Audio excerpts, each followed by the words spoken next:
Welcome to the next edition of Simon and White, and the podcast at the center of media, politics, and business. I'm Christian Whiten, joining as always our co-host Mark Simon. Mark, say hello from quarantine in Taiwan. Hello from quarantine in Taiwan. Last day. All right. Last day.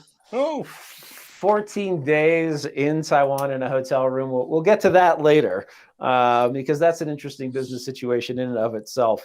Yes, it is. But let's talk about the big picture, which is GDP. So we're done with the third quarter. We're in the fourth quarter right now.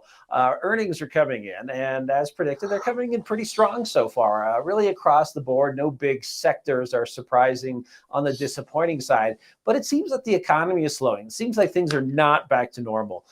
These sort of transient supply chain problems that we thought would work themselves out, the free market price signals and the desire to trade and sell would settle these issues, and it seems not to have. There's still a consensus that GDP for the third quarter, again, the quarter that just ended on September 30th, will come in at 3.5%. But there's actually a reading from the Atlanta Federal Reserve. It's called GDP Now, and often it's off a bit because it uses intermediary data, but it's usually within about 0.8% of what the Bureau of Economic Analysis, the BEA, comes out with for their formal estimate. They're going to do that next Friday. So Friday, what is that, the 28th?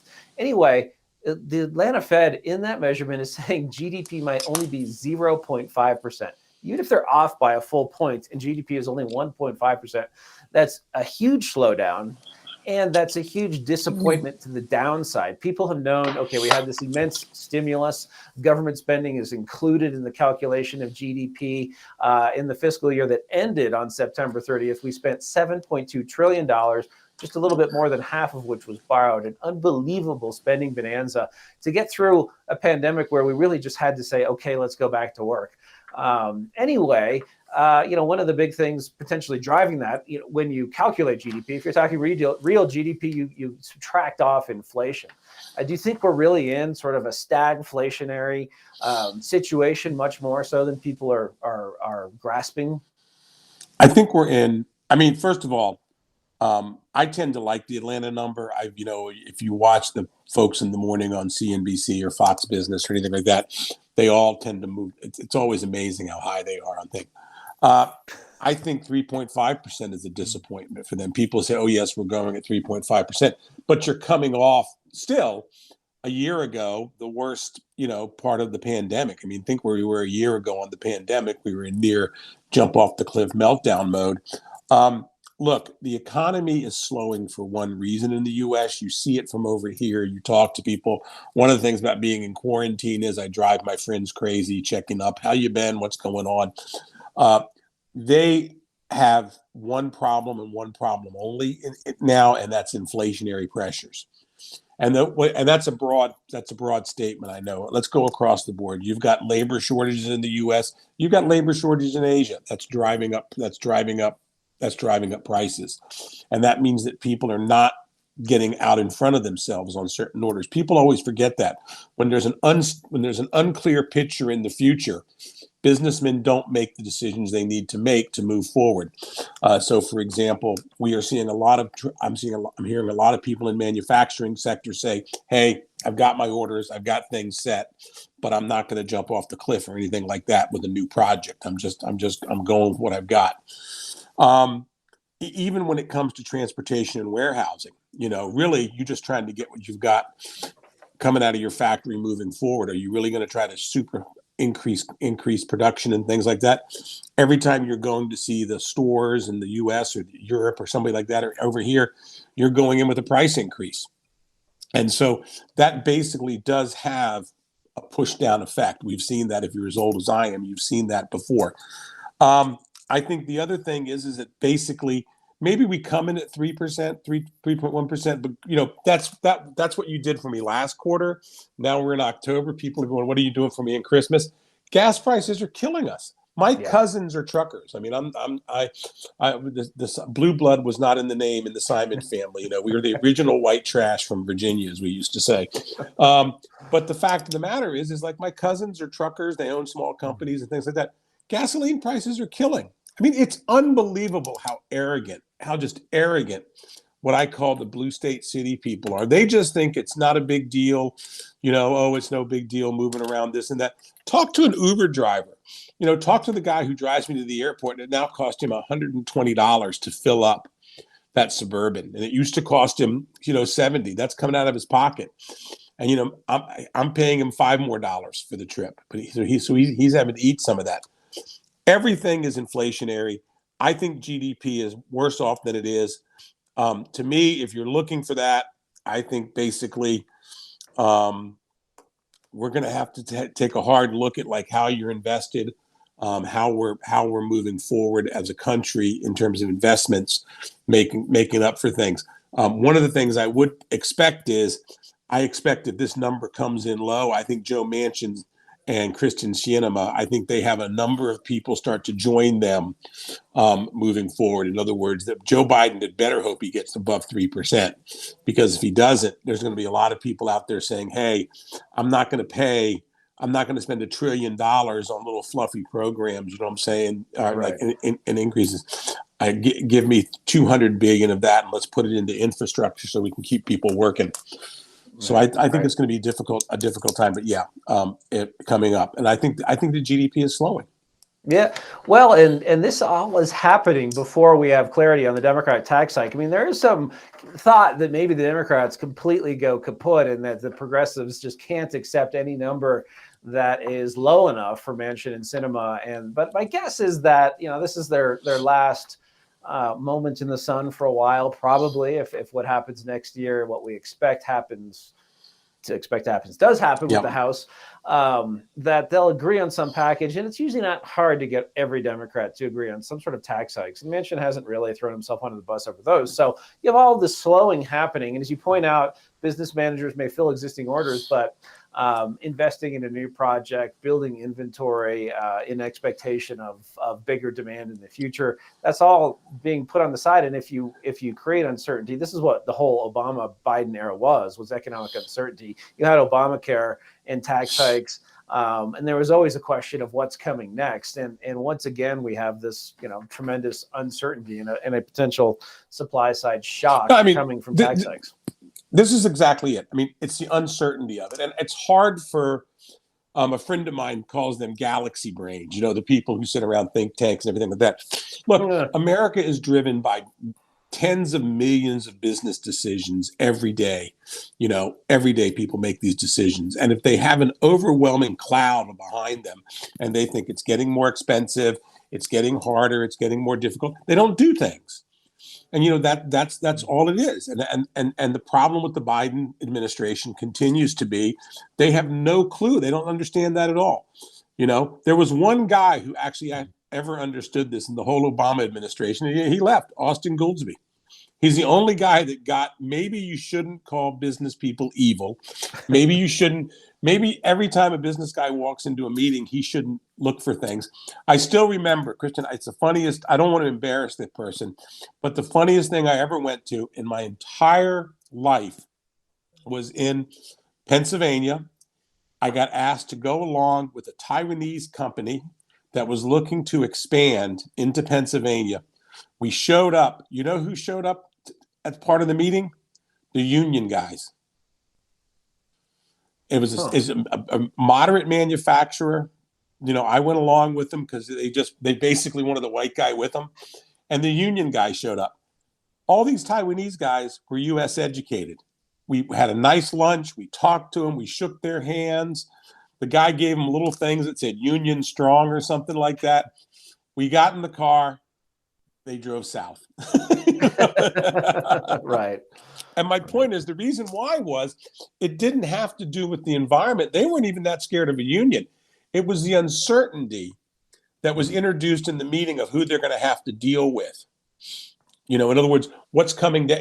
You made it more complicated. And it took me a long time because I thought it was pure anti-union stuff, and it wasn't. It was basically, we don't know if we're going to get a union or not. But they were encouraging you to allow the union to organize. Right, of course, and yeah, it's and the problem with unions, it's not paying workers higher wages often. It's because your contract is like a phone book, and Yep. the inflexibility that comes with, and also the hostility between labor and management. And you know a lot But about that, I'm sure, from hotels in Canada. Uh, Shifting, but still on the topic of the economy broadly. So, Goldman Sachs is a brilliant. They're super duper excited. Their unit in China. Apparently, they own 51%. The Chinese have given them the green light to buy the rest. So they're now going to own their full unit. This has been a long time wish of investment banks doing business in China. The CEO, COO, and CFO of Goldman Sachs all put out this rosy statement on how this is the culmination of 17 wonderful years of business in China. The problem is that, I mean, ownership, okay, they have 51%. Going full bore means fewer people at board meetings, I suppose, that have objectionable views. But if you're doing something in any business, and particularly a highly regulated business like finance, and we've seen how highly regulated that is recently with Evergrande and with China's sort of left turn, if we want to call it that. I mean, is Goldman getting anything here, really? Does this foretell any sort of benefit for U.S. finance doing business in China? no, I mean, this is the funniest thing about it. This is something that somebody put in motion years ago. You've got 51% of the company. That 51% basically allows you to, if you're running your business okay and you're running your business straight, which I assume Goldman does at the higher levels, why would you care who sits on your board? They don't want to split profit. They don't want to do this. But that 49% provides another thing too. It's called political cover. You've got some friends, you know what I'm saying? Goldman has no friends anymore there. And so now they are purely a foreign firm sitting there. But somebody put this in motion years ago. They decided they wanted it. It's the wonderful way to go. I'm sure guys who make a lot more money than me and feel they're a lot smarter than I am think it's a great thing. To me, there's two things we have to remember now. Number one, first of all, we're going to have to look at Goldman in a different manner now, okay, as a company. They have they're inside China, and they are a firm that is essentially part of the Chinese world now in terms of the system. So they're going to defend that system. In other words, when the U.S. government is asking China to do something with their finance system, we have to remember on the other side of the fence now is Goldman Sachs, because Goldman Sachs is benefiting from that system. They're operating inside the system as a wholly owned entity. So essentially, if we're asking the Chinese to make reforms in their system, who are we going to run into? We're going to run into Goldman, because they don't want more reforms. They're happy with the system the way it is. That's why they got 100%. So from a U.S. governmental point of view there and a U.S. interest point of view, we have to look at Goldman is not on our side anymore. Goldman's not a friend to the United States here, and they are truly a multinational. Solomon, with his black T-shirt and playing his disco things like a child, essentially is the atypical evil person. I mean, you couldn't get you Solomon. You know, people are in internment camps, and Goldman Sachs doesn't care one bit, which is very, very, and I'll say it, it's very, very troubling. Consider the heritage of that firm, that they just have so much tolerance for that. It's shocking, actually. And I wouldn't mind having a debate with somebody on that either. That Goldman Sachs is politically correct in everything there is, but my God, when a religious minority is persecuted, they have nothing to say. I think essentially it's a trap, and I think what's happened is they're going to get in there. They'll get the same amount of business they've gotten at a certain point in time. They will be very effective. They will do a very good job. And at that point in time, when they become too effective, they will find new regulations against them. And that's why you want to have the partner. There's somebody who would be there who has a stake in there. They will never be ever a Chinese firm. Never. They will never be a homegrown firm. And I don't know why they don't think that. Maybe they think they can get around it. And even if they do, if you look at Ant Financial, if you look at everything Jack Ma's done, I mean, you can be as ethnically Chinese as mainland as it comes, even having all of your operations there, and the CCP will, you fly too close to the sun, you will get burned. They just control is much more important to them. And even though we had an era where presumably lining the correct pockets with the correct amount got you a fair amount of freedom and leeway, that seems to be at least in abeyance, if not over. Kristen, I have he's a very good friend. He's a very good guy. And he's really smart. He works at one of the big investment banks. And politically, he's aligned with us. And he said, look, you got to understand the nature of these big American banks and these big American companies. He said, we're really not American companies anymore. He said, when you look at the senior management of Goldman Sachs in Asia, your top guys are not Americans anymore. There's very few Americans at the very top. If you had your top 20 people, maybe you have 4 or 5 Americans in there. So they're not there anymore. And as these guys are not there, and as these people are not there any longer, it changes as the culture, and it changes as how they do it. And they've just kind of become these almost Bond-like villain companies that sit out there, and they don't have any allegiance to anybody. And in a way, I kind of think probably if I was sitting around with a bunch of commies in Beijing, we'd have the same view of them. The same. They're loyal to no one except themselves. We know what they are. But I do think that essentially, as my friend says, he says, look, they don't care. He said they make so much money. If they can ride that train for 3 or 4 years and then get thrown off, they're fine with that, And some people operate like that. It's fascinating how they do. It's just a shame, it's a big world out there. And even if you take the 1.4 billion Chinese off the table, that still leaves 6 billion other people and a whole lot of other countries to do business, including, sort of impressive and neglected emerging markets, Brazil, India, I don't know, Indonesia, who knows where they are these days.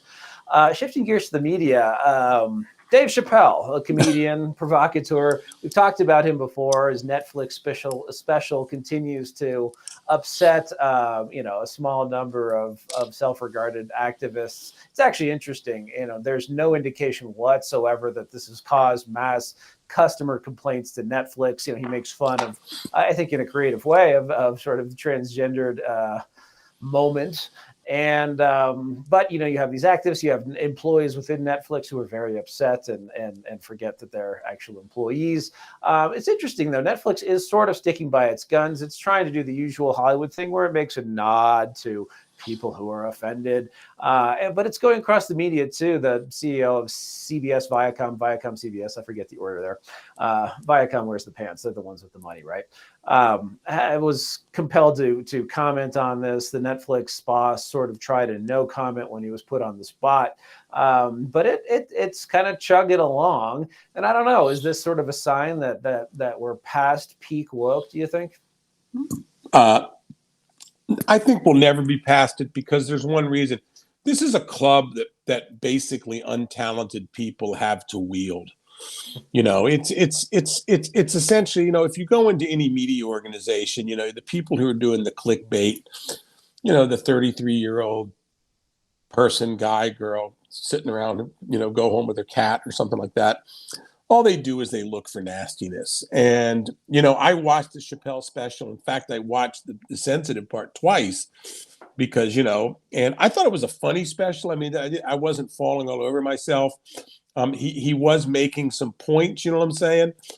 But I just find the arguments against Chappelle so uncompelling. And I think we've reached a new stage now that's kind of interesting in the sense that I think that the more this is pushed, the more they push it. The as you said, we're going past top woke.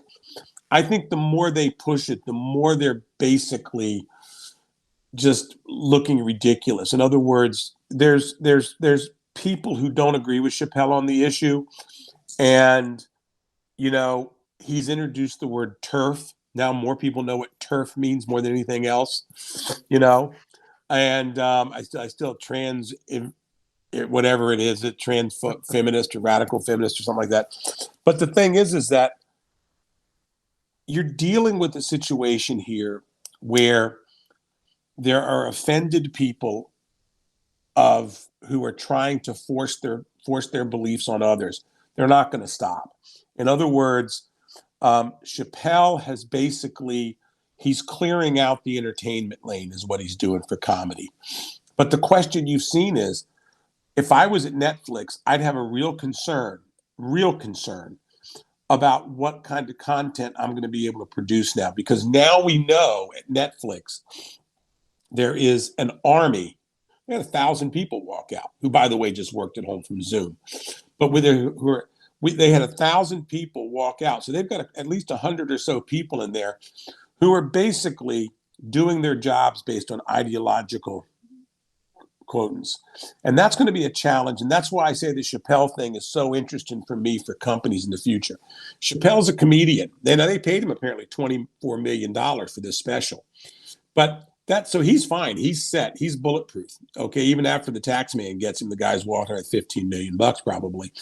But and Dave Chappelle could go out and he could sell out any theater in America anytime he wanted to. He's bulletproof.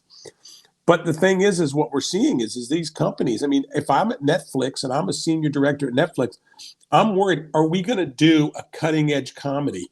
Could we even do a 1990s comedy? You keep hearing from people, could you do certain comedies now? And you couldn't do them. Right. You know what I'm saying? Could you use certain words in a comedy now? You couldn't do them. And I think from a company point of view, you're going to have to go out and look around and see what happens.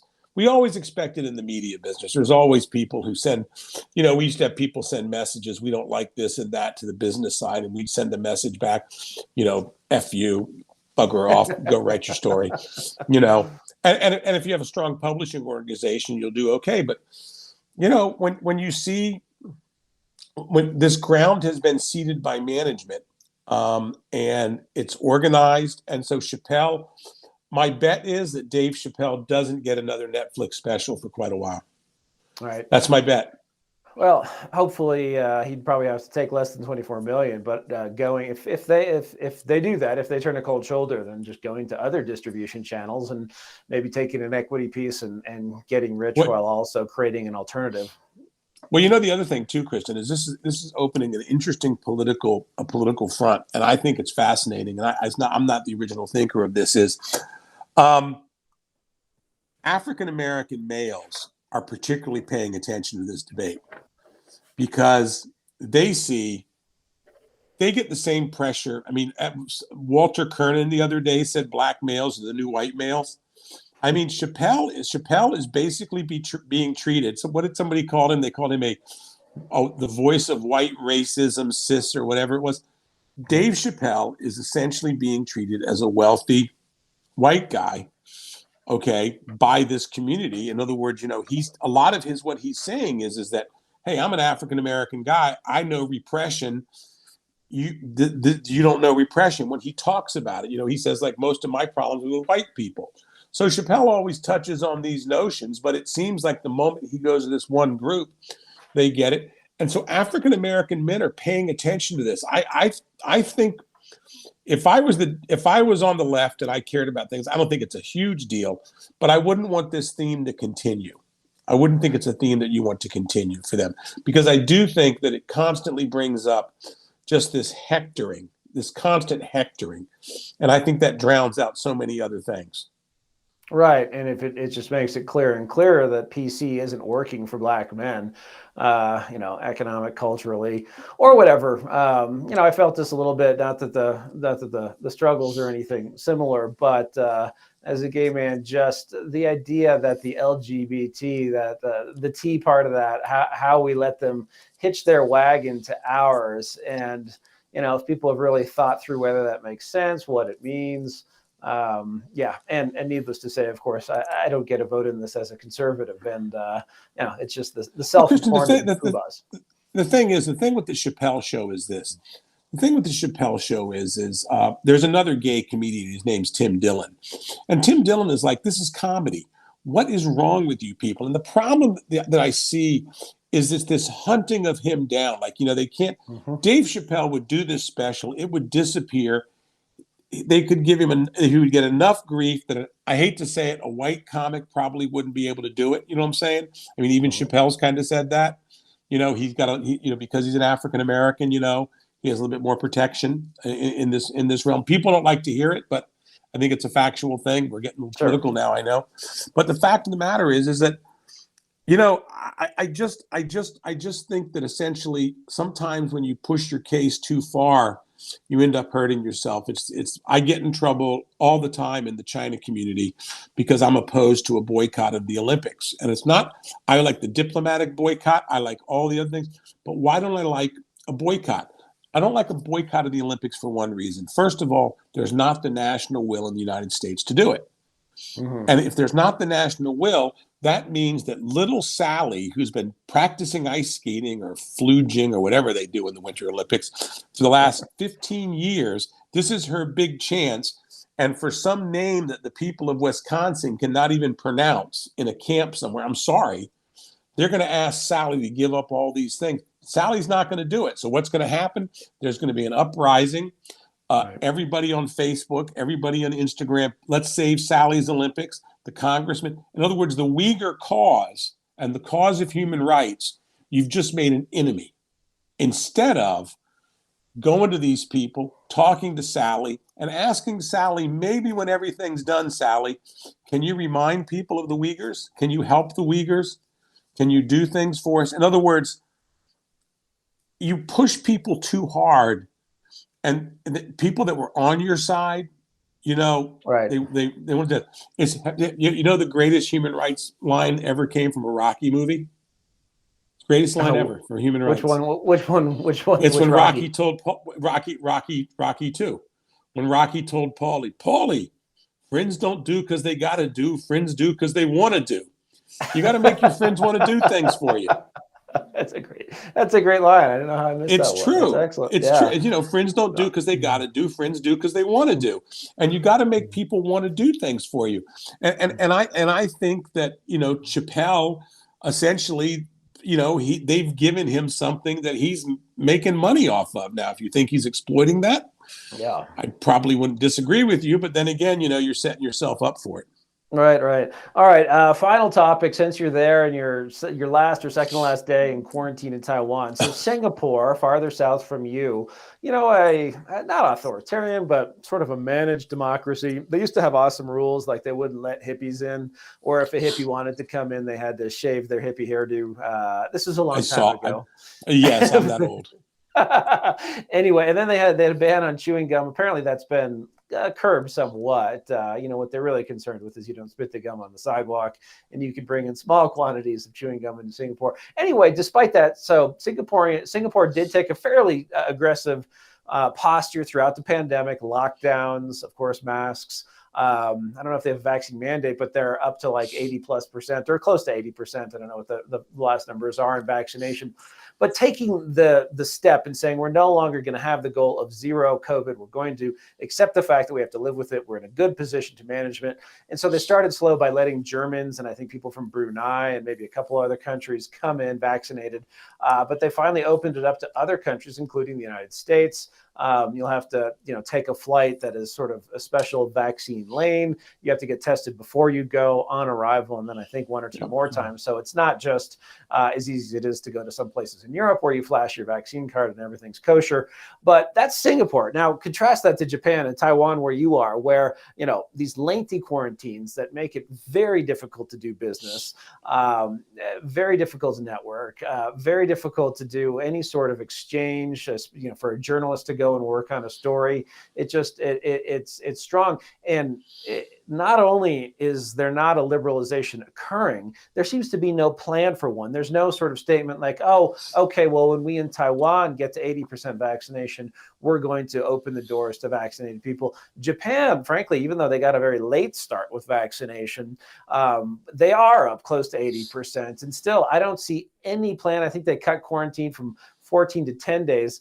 You have to really be determined to go to Japan to be willing to do 10 days in sort of house arrest in order then to go and conduct meetings. So What do you think? There's any change coming to Taiwan? And does this tell us something broader about Taiwanese culture and sort of It's safetyism? safetyism is the problem here. I mean, besides buildings and things like that, they seem to be they seem to have this issue here of they've gotten in their mind zero COVID. Every day you see people celebrating in social media. We had 0 cases today and 0 people died and this and that. And I'm like, okay, I get it. I think that's a good thing. But what's going to happen when you open up? You made the point before we went on air. Singapore is 80% vaccinated. People are still dying. I mean, in the US, people are still dying. And what happens is, but life goes on. People go on with life. There's something that's taken a hold here, and it's the president's fault, to be honest with you. She and her administration have seemed to embrace this whole idea that they're doing a great job because nobody's dying, and then we're going to keep the place, hunkered down. I've had COVID, so I have the antibodies. I'm fully vaccinated. I'm tested, yet I'm in a hotel room for 14 days. Nobody's coming here. And by the way, it was hard for me. I mean, I got turned down twice before I came. I really had to jump through hoops to get a visa to get here. So no business people are coming. If you're a Taiwanese business person and you go abroad to sell something and then you come back, okay, then you have to go 14 days in quarantine. Here's the issue that Taiwan has. Taiwan doesn't seem to be willing to pay any price to be part of the world economic order. In other words, that we're shut down. Look, they're going to have to open up. And the day they open up, they've got a bunch of people in their 80s, vaccinated or not. Somebody's going to get off. It's coming. You're not going to never have the disease here, the virus. And what's going to happen when we have the first day when we have 75 people die? What's going to happen here? Are there going to be riots in the streets? Are they going to shut the place down again and again and again? Look, Hong Kong is completely shut down because China is shut down because it's political, it's control, it's everything, it's pre-Olympics, it's everything else, it's China decoupling with all that stuff. It has a lot to do with that. Taiwan should be in the mix right now. They are missing an opportunity. And when you're Taiwan and you're in an insecure place, you shouldn't be doing things. I'll give you a classic example. I had a friend contact me the other day, and she's a serious person, very serious. She wanted to do a peace rally in Taiwan. She wanted to do a giant peace rally and fly in about 4,000 overseas activists. And it wouldn't cost much. She was just wondering how we could do it and how it could happen. A giant peace rally in Hong Kong, in Taiwan, Taipei. Like a 3-day, so China don't attack. This is a great city. Just fly in, 3 people. Maybe they'll relax the drug laws for a week or something like that. But, because the peace activists can come in. But the fact of the matter is just have a giant peace festival here. A lot of Westerners, a lot of people from other countries. You can't do that. What a powerful statement that would be. Mm-hmm. What a powerful statement to the world that if thousands of people come and stand around Taipei 101, and stand, Westerners, everybody, tens of thousands of people, and say, don't attack, don't kill people. Okay? That's the defense. Taiwan can't do it because you can't get anybody in here. So in other words, you've got a rescue squad waiting to show up, and they're ready to come, but they can't come in. I heard the other day a congressional delegation, when Tammy Duckworth came, I talked to a friend. He said it was a royal pain in the ass. He said essentially every time they wanted to do something, the Ministry of Foreign Affairs would say, "Oh, we got to check with the CDC." Exactly. Seriously? It's out of control here, and it's this mentality, and the people are going to have to address it. And if they don't address it, I'm sorry. I mean, the world is not going to sit here. We're sending everything we can, but really the peace rally thing. And you know what? I told her, I said, why don't you come back to it and let's look at doing it in maybe, February or March. But that's something that should happen. I mean, come on, you yourself, you could think of, a couple hundred of people in the US who would fly over here. You know what I'm saying? Sure, that'd be a very powerful symbol. Powerful symbolism, powerful symbol. And they can't do it because we're not ready for it yet. You better start getting ready for it, because what happens here is the people here who come here and meet the Taiwanese people, they go out, they go back to Germany, they go back to other places. That'll mean something to the Chinese. It will mean something that if you go back to Paris and there's 3,000 people just out one day saying, don't invade Taiwan, don't start a war, or in the UK, 7,000 people, and the world starts paying attention. But, it's just visionless over here. I mean, it is absolutely, and it's one of the things I really miss about us not having Apple Daily anymore, because I would be hammering the hell out of them. Right. It'd be nonstop. And it's for all the reasons you said, and also as Hong Kong has ceased to be the financial capital of the Western Pacific, North Asia, however you want to cut it. I mean, the question was, would all of that business exit to Singapore, or would Taipei pick up some and Tokyo pick up some? But I think we have our answer. The financial capital of the Pacific, certainly not San Francisco. It can't be Hong Kong anymore. Shanghai will never make the cut. It's Singapore, and that's partly just because of missed opportunities. Look, the Singaporeans are basically like, they remind me, they're like quietly sitting there down in a little cave down there, like going, okay, come on in, everybody come in. But Taiwan may have never been the financial center, but certainly this is the place to come in. I mean, across where I'm staying at, there was a family here. It's like, can you imagine bringing a family in? I mean, come on. If you're vaccinated, you're tested. Test somebody twice before they show up. Okay, ask them to stay away from people. Have them some type of They have never had that many cases here, and here's the simple fact: most of the cases they've had here, it's the belief of people who I think know. They've just basically come off boats. In other words, they've been coming across from China. Mm-hmm. You get a pilot every once in a while or something like that. But this idea that zero COVID is the goal here, and that's it. And also they have the same creeping logic in the U.S. Right. About by the way, and I'll leave you after this. One of the things I do tell people, as a resident of Florida, one of the things I do tell people is, you've now seen the clear winners and losers, and you're seeing it come this every single time you turn on a real estate report in the U.S., people are voting with their feet. They are leaving these blue states that clamp down on everybody. And you can actually see it in the electoral races in New Jersey, where basically all they're talking about is back to normal. Everything's here. Everything's there. New Jersey, because the election's coming up in a couple of weeks, they won't even talk about if there's an outbreak at a school closing things down. Are we trying to believe that none of these schools have been having outbreaks? Nobody's getting sick. Schools aren't closing. Parents aren't up for it. And the states that have closed down, it reflects their overall regulatory environment, which is that. Yep. I think the winners are clear here. The states that did not close down and the states that tried to open as much as possible, I think they did just fine. Right. And I think the countries, I think Sweden, besides being very attractive people, they actually, they really showed the world. Right. All right. Well, that's all the time we have for this episode. Tune in again soon for another edition of Simon and White. And thanks for being here.